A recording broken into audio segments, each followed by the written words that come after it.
ఎంతసేపు ఇలానే కూర్చుంటావు? వెళ్ళి గిన్నెలు తోమేసి బట్టలు ఉతుకుపో. సరే అత్తయ్య. సంధ్య, నాకు బాగా నడునొప్పిగా ఉంది, నువ్వు కొంచెం బట్టలు ఉతుకుతావా? నేను గిన్నెలు కడిగేస్తాను. సరే అక్క.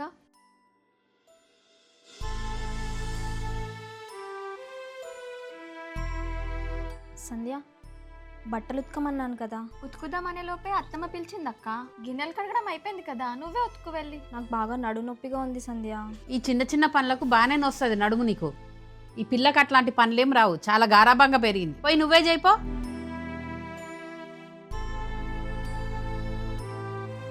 అయిపోయింది అక్క ఉతకడం. అందుకే అక్క, పెళ్లి చేసుకున్నప్పుడే నాలా కట్నం తేవాలి. అప్పుడే నాకున్నట్టు రెస్పెక్ట్ ఉంటుంది, లేకపోతే నీలా పని మనిషిలా ఉండాల్సిందే.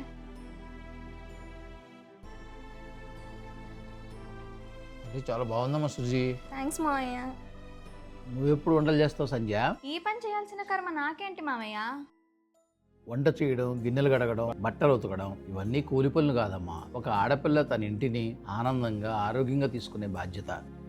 అది కట్నం ఇస్తే సరిపోతుందిలే అనుకునేది కాదమ్మా. రేపు నీకు పిల్లలు పుట్టాక అర్థమవుతుందిలేమ్మా. అయినా నువ్వు తెచ్చిన కట్నం నీ పిల్లల కోసమే దాచానమ్మా. ఈ కుటుంబానికి నువ్వు తెచ్చిన కట్నానికి ఎటువంటి సంబంధం లేదు. చాలా మంది కోడళ్ళు కట్నం తెచ్చావన్న అహంకారంతో ఉంటున్నారు. అలా ఉంటే వాళ్ళ ఫ్యూచర్ డిస్టర్బ్ అవుతుందని తెలుసుకోండి.